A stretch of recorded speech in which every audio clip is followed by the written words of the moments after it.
So today we're going to talk about the general model of this linear relationship that we've been studying.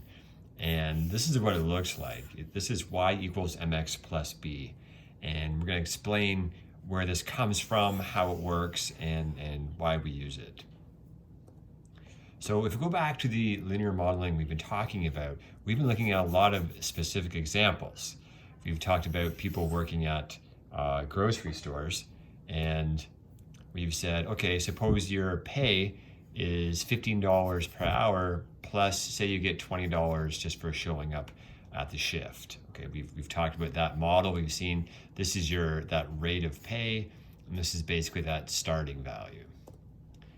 We've had the example of ordering a pizza, and we've said, okay, the cost of ordering a pizza, maybe it's a starting value of, you got to pay $8 just to get the pizza, and then you pay maybe 50 cents every topping that they add on top of the pizza.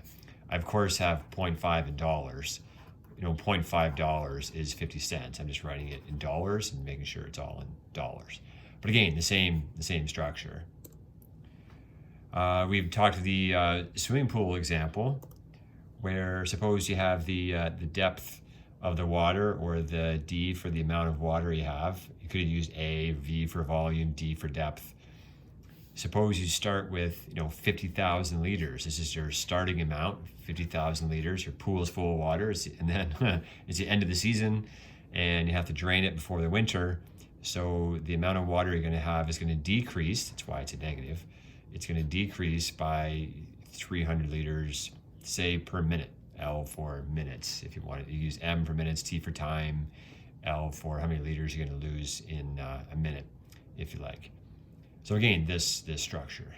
So what we see is happening is that we have these specific examples where we can write these specific models, but we realize that this study of linear modeling, we can't keep talking about grocery stores or pizzas or pools and so on. What we're going to do is we're going to write a general model that captures all of these ideas all in one statement. So we don't have to keep reinventing variables all the time.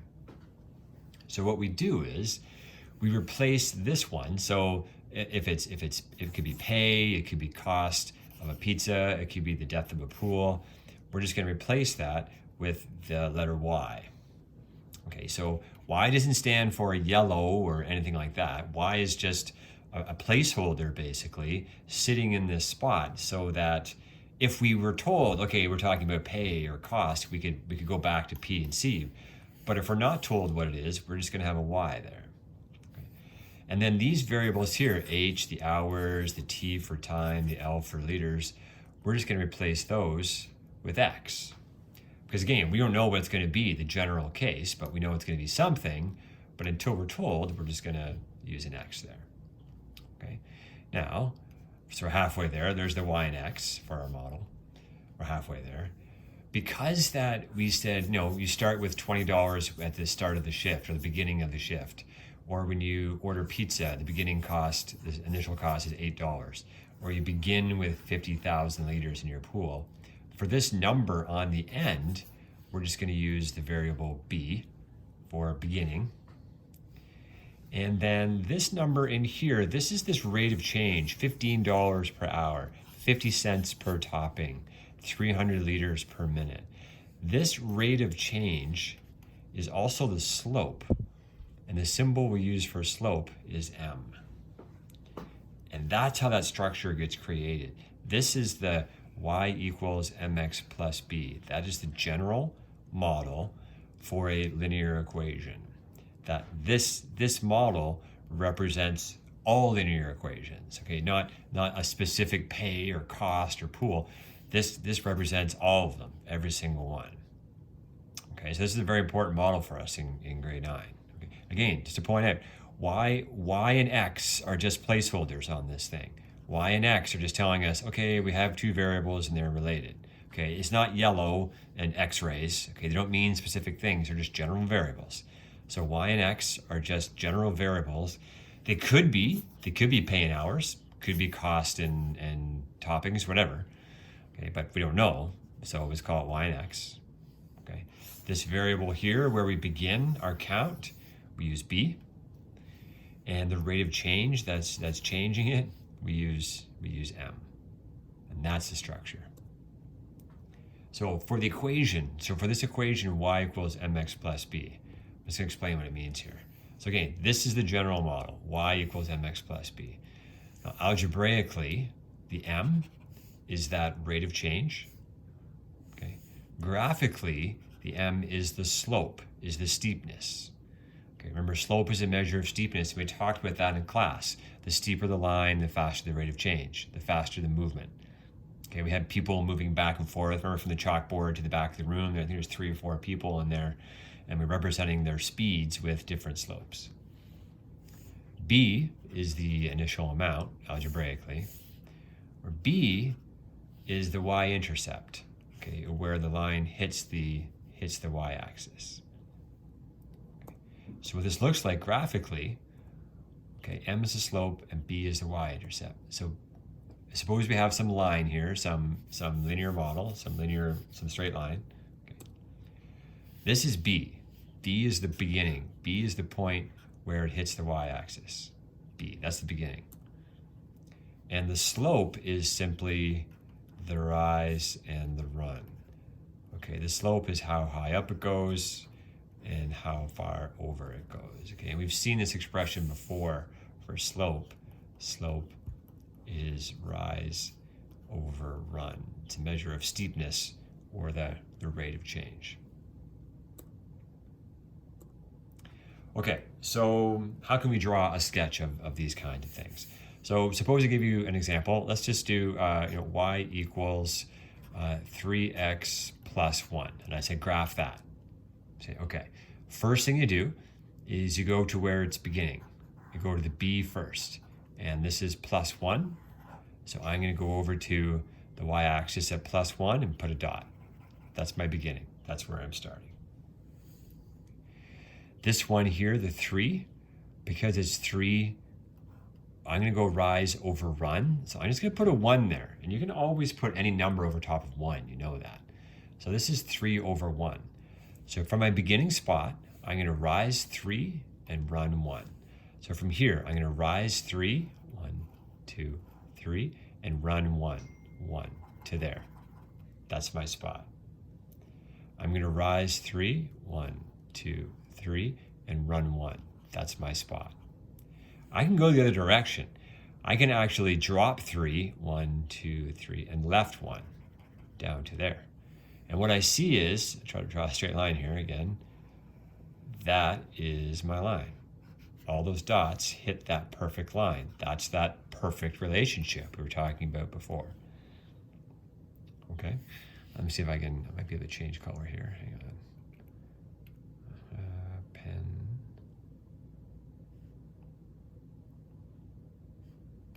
All right, let's try blue. So let's try the second one. Suppose I'm gonna go y equals, let's go negative 4. Let's go plus 3 over 2x minus 4. And I want to graph that line. Okay, same idea. This negative 4, I'm going to go to the beginning. Negative 4, which is down here. 1, 2, 3, 4. There's my negative 4. That's my b, my beginning. And now my slope is 3 over 2. Rise 3, run 2. Okay. So from here, I rise 3, 1, 2, 3. So sorry, I don't know if you can see that. Rise 3, 1, 2, 3, and run 2, 1, 2, dot. Rise 3, 1, 2, 3, and run 2, 1, 2, dot. And I mean, really, you can keep going if you want. 1, 2, 3, run 2. Once you have a couple points, you've got it. And I would connect those up with a ruler. Sorry, with a straight line. Okay, that would go through there, sorry. That would be my straight line in that case. Okay, let's try a third one. Let's see here. There's a color.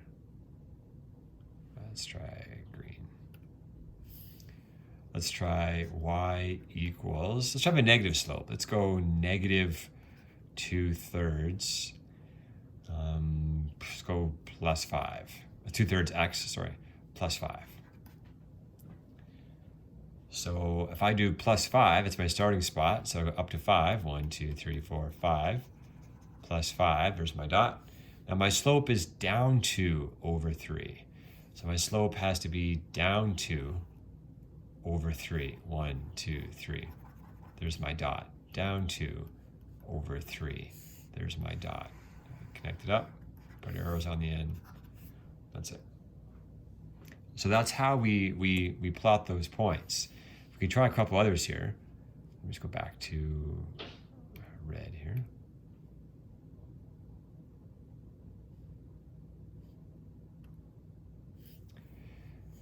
Let's try, again, let's try y equals -1/2 x plus 3. Okay, so the +3, I start here, the b beginning, +3, 1, 2, 3. There's my starting spot. -1 over 2. -1 over 2. So that -1 is down 1. So down 1 over 2. Dot. Down 1 over 2. Dot. Down 1 over 2. Connect it up. That's my line. Good. Now, there's actually a couple of special cases I want to talk about.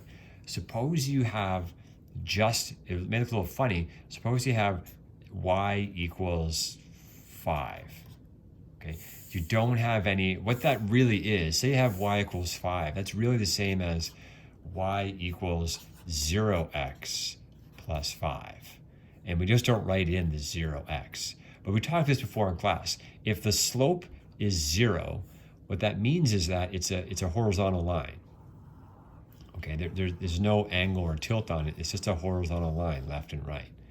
So if it's y equals 0x plus 5, and again, we don't write 0 into our structure, so that just looks like y equals 5. So it looks a little funny. It is this structure. It is y equals mx plus b. It's just that m is 0.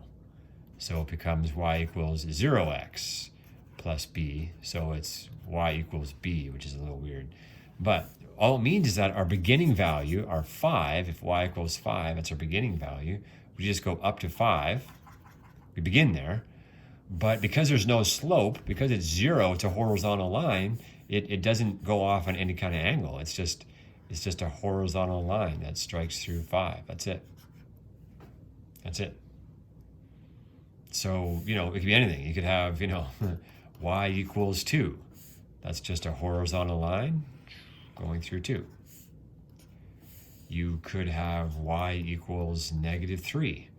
That's just a horizontal line going through -3. Okay, an example of this, like a model of this, we've seen this a little bit before. Suppose your pay is, $5. That's it. And what that means is that suppose, it's the fall and your folks say, okay, go rake the leaves in the front yard. We'll pay you $5 and we don't care how long it takes you. You just go do it. So there's your $5 and it could take you 1 hour or 2 hours or whatever, 3 hours. Doesn't matter how long it takes you. Your pay just sits at $5, like a flat rate. So we've seen those types of examples before. So that's the case where we have y equals a certain number. The other case would be if we have x equals. And this one is just a little bit funny, that it doesn't really fit this perfect situation, but it kind of pops up every once in a while. But it's kind of easy to see once you've seen the y one. If x equals, say, 2, what that means is that we go to the x-axis, okay, and we go to 2, and it's a vertical line up and down, like that. Okay, if there's no mention of any kind of slope or initial value or anything, it's just x. That's all it means. We just go x equals 2, we just draw a vertical line at 2. X equals -5, we just draw a vertical line through x, this is the x-axis, at -5. Same thing, if x equals 1, we just go over 1 and draw a vertical line where x equals 1, like that. Okay, see the posted sheets.